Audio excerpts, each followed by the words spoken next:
Hey everyone, it's Megan. Welcome back to my channel, or welcome to my channel if you are new here. I'm excited to have you. Thank you for being here for this video, this podcast recording episode. Before we get started, I just want to give a big shout out to my patron over on Patreon, Rose at the Wicked Homestead. I'll go ahead and leave their link in the description below.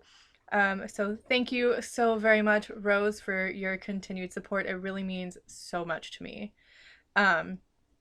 Also, I have a few announcements. The first announcement is that I'm still running a sale on my tarot readings at my shop, roundthecauldron.com.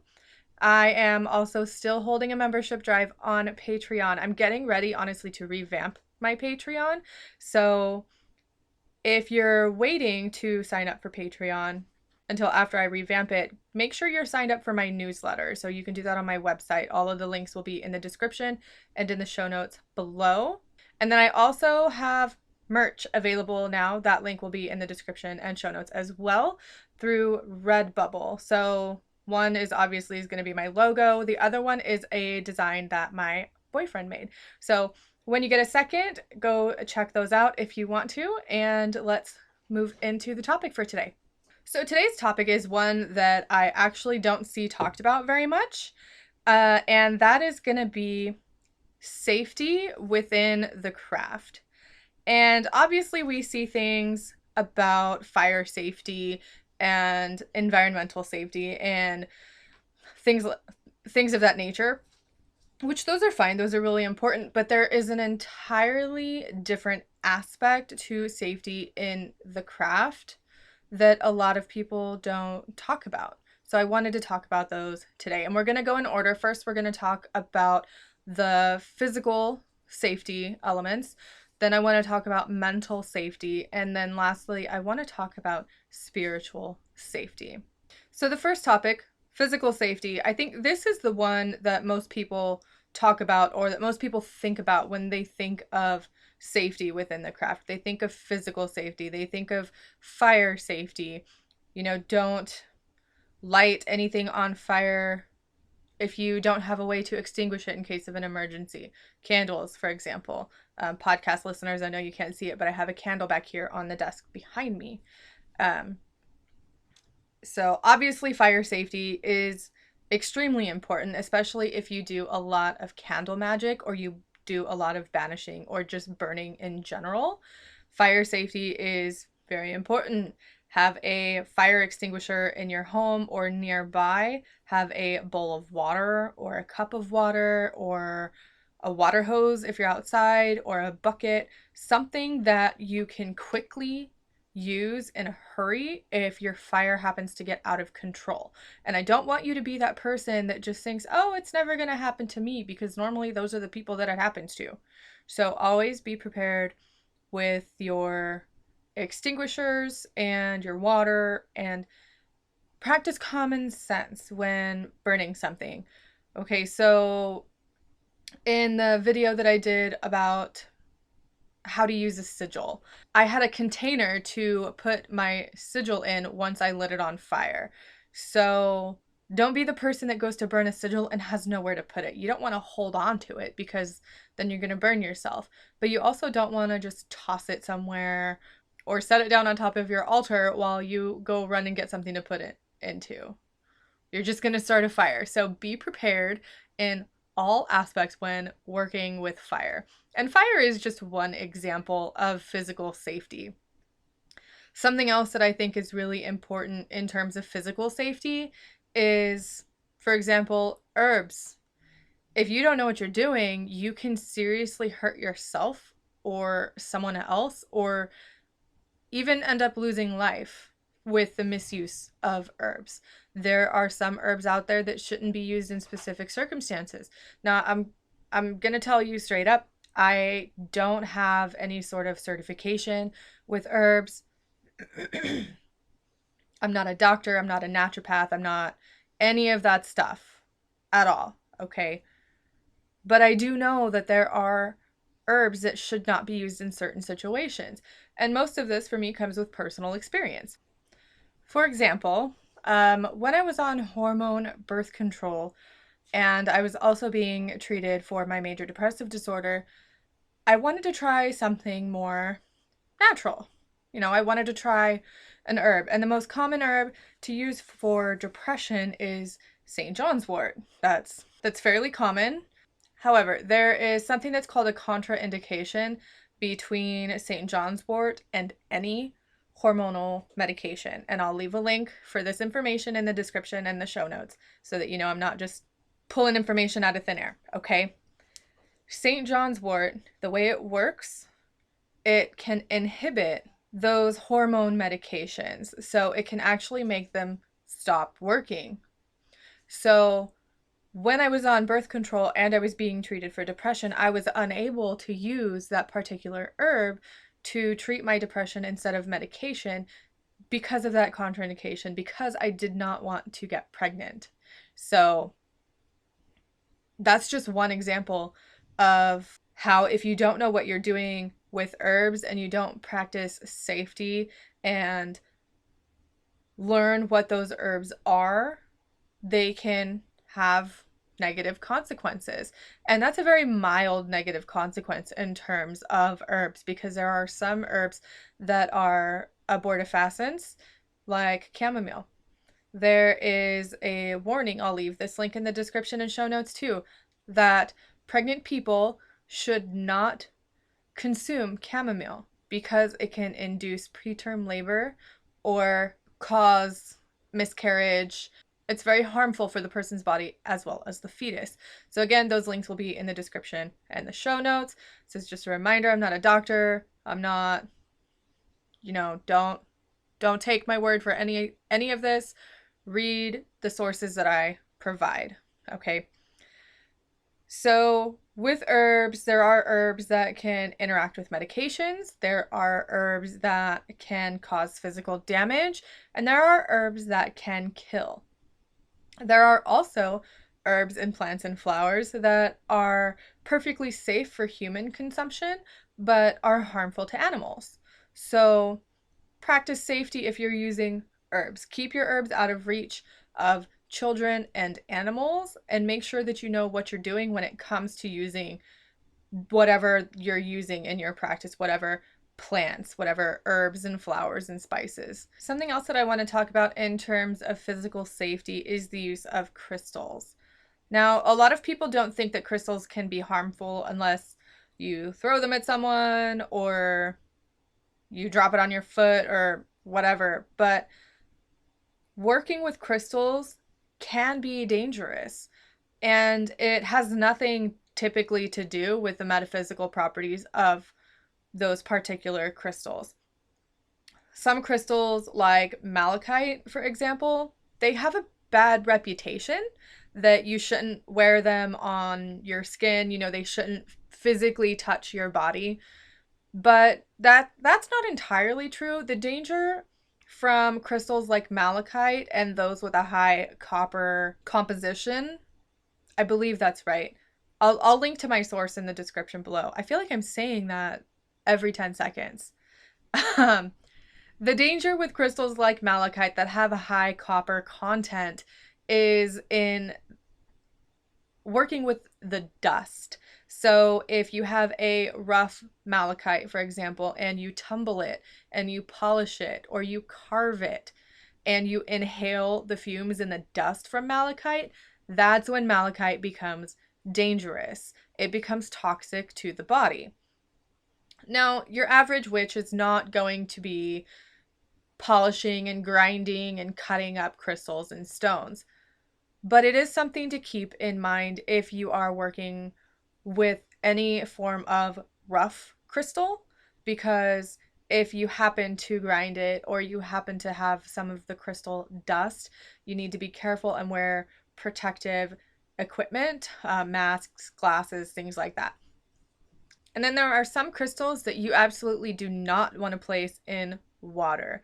Now, I know water is a very popular method of cleaning crystals and cleansing crystals, and that's fine. But some crystals and some gems and minerals will dissolve if left in water.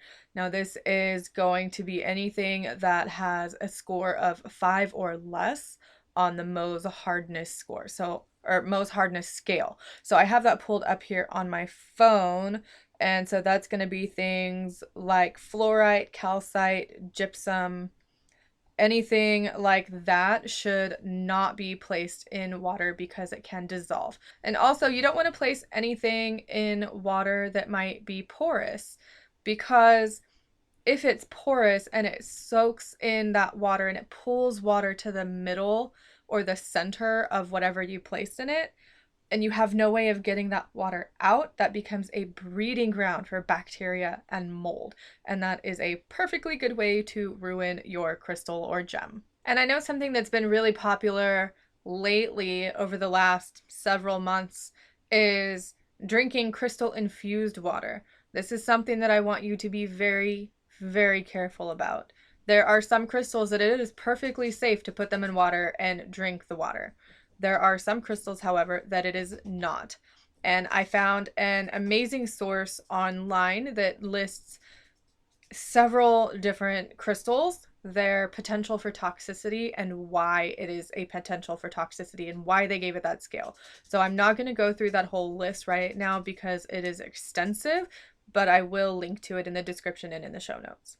So another thing to be aware of as far as physical safety in the craft is the idea of your personal safety. And this is going to include anything from going to meetups and meeting people online, joining covens and groups.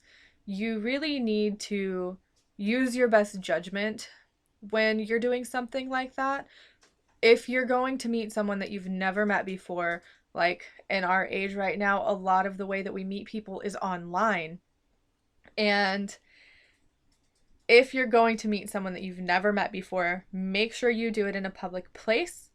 Make sure that you tell people where you're going, who you're meeting up with, and when and what time the meetup is supposed to be over, so that people know that you're in contact with someone and you're meeting up with someone for the first time. Take all of these precautions and take your safety to heart. And please know that not everyone in this community has your best interest at heart. I know there has been a lot of controversy surrounding some prominent members in the community, and they have been ousted because of the way they treat people and the things that they have done. So as far as your physical safety goes, please use your best judgment. Please practice any safety measure that you can. And please, if you're meeting someone new that you've never met before, make sure you let a friend or a relative or let someone know. If you don't have anyone to tell, send me an email. I will be that person for you. We want to make sure that you're safe and that you are able to grow within a community unharmed. The next thing that I want to talk about is the idea of mental safety. And this is one that's really close to my heart because of the mental health issues that I personally have. And it's something that I'm a very big advocate for. And I will fight tooth and nail to stand up for those who are suffering from any form of mental health issue or who are being put down for not being witchy enough because they don't have enough spoons to have a full moon ritual or something like that. I've seen it happen. I referenced spoons. If you don't know what the spoon theory is, check the description and the show notes. I'll link it there. But mental safety is just as important, if not more important, than your physical safety. And I would say that it might be more important than your physical safety because if you're not mentally safe and mentally well, you might not care about your physical safety. So your mental safety and your mental health might be more important than your physical safety. So how do you stay mentally safe? The first step in staying mentally safe, in my opinion, is having a good support system. And this is going to be a support system from wherever. So if you have an in-person support system, maybe you go to therapy, or maybe you have a great support system at home, or best friends, or your partner or partners, or whoever. That is a great first step. And you don't have to have an in-person support system. Your online community and your online friends can also be a great source of support. So make sure that you have something like that available to you. If you don't, go seek it out. There are so many witches on Facebook. There are so many witches on Instagram and on Twitter. I'm sure there are a lot on Tumblr. I'm not on Tumblr. And Snapchat, and I don't know if are there any other social media platforms out there. I feel so out of touch. Um, but seek out your community and seek out your support system. These are going to be people that you can go to when you're having an issue, when you need help, when you need to talk something out with someone. I know sometimes, especially for me, if I'm having an issue or I'm confused about something, if I go to my support system and I say, hey, I just need you to listen to me for a second and I need to speak my thoughts and my emotions and my ideas out loud, that helps me to form my opinions and form my thoughts in a coherent manner, in a way that I can understand. And if you don't have a support system like that, you might not be as mentally safe as you can. And I guess what I mean by mental safety is you're not in a situation where you are constantly put down or degraded or shoved aside, or you don't feel like you don't matter when it comes to your support system. And along with mental safety goes the idea of the spoon theory and self-care and recuperation. You have to be in a good frame of mind really to get anything done to a certain degree. Now, I know there are people out there like me who are high functioning anxiety, high functioning depression, who just no matter how they feel, they will get stuff done because they have to, and they will feel worse if they don't. But when I was going to therapy several years ago, I had a wonderful therapist. She was fantastic. But she explained something to me in a way that was easy for me to understand. She explained to me that my energy that I have to give is like a well. Okay, and you can think of it like a cup or something. The well just worked better for me at that point in time. And then she had me go through and list all of my responsibilities. And at that point in time, I was, I had a partner, my current boyfriend, um, my daughter, I had work, I was going to school full time, I had 3 dogs, and I was doing all of the responsibilities in the home and all of these other things. And for each one of those subjects, she listed them out on this image of my well with arrows pointing out. And then she asked me what arrows would be pointing in to refill my well. And I didn't have any, because I had never really taken time for myself to do things that made me feel good. And it sounds really stupid, but I was really blown away with the simplicity of that exercise, because it's 100% true. If you're giving all of yourself to all of these different people and things that you have to do, but you're not taking time to do something for yourself to recuperate and refill that well, you're going to get run down and your mental health is going to suffer. So that's bad mental safety.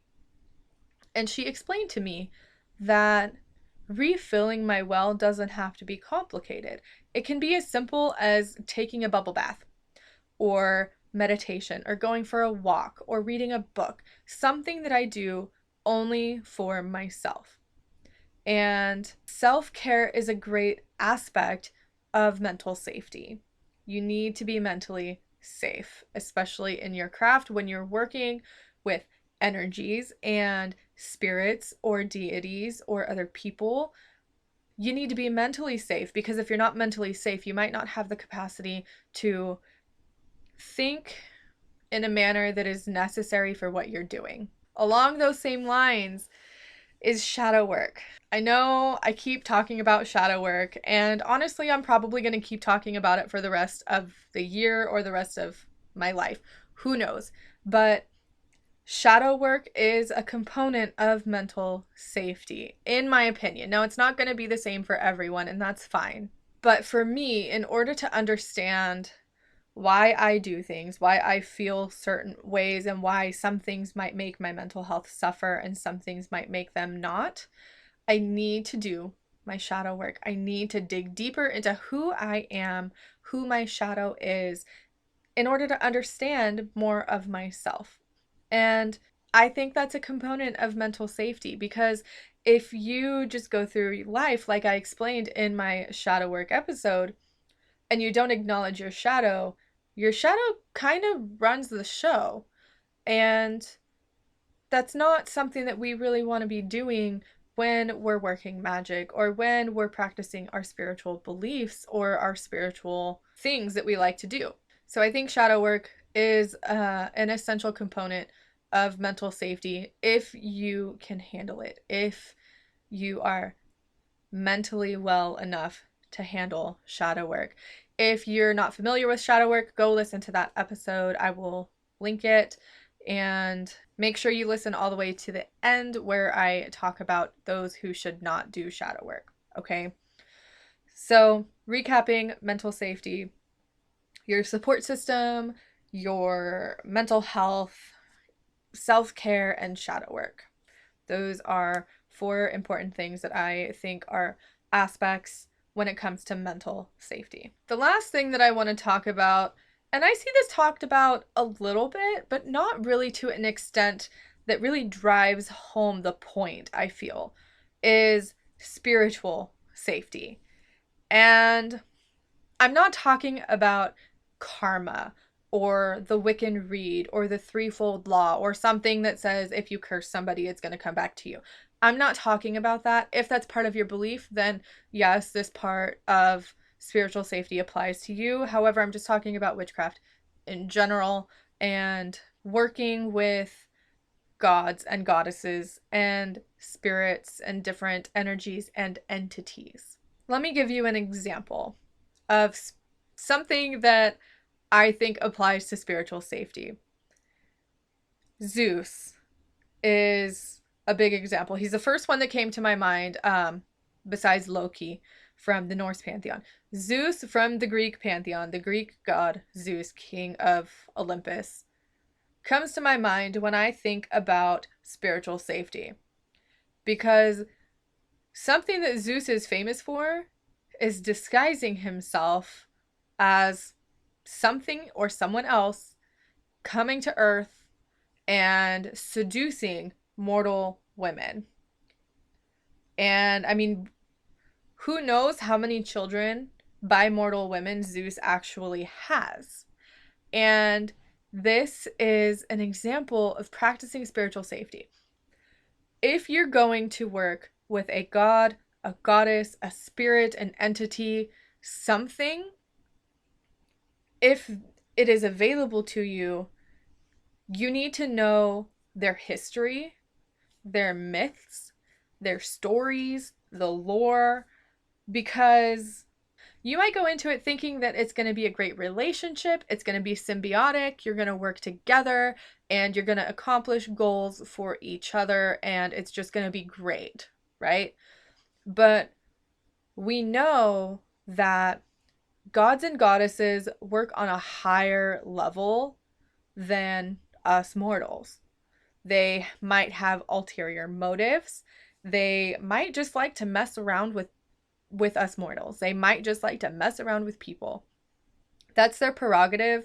They are higher beings than we are, and honestly, I don't think there's really a way to stop them if they really wanted to mess with you.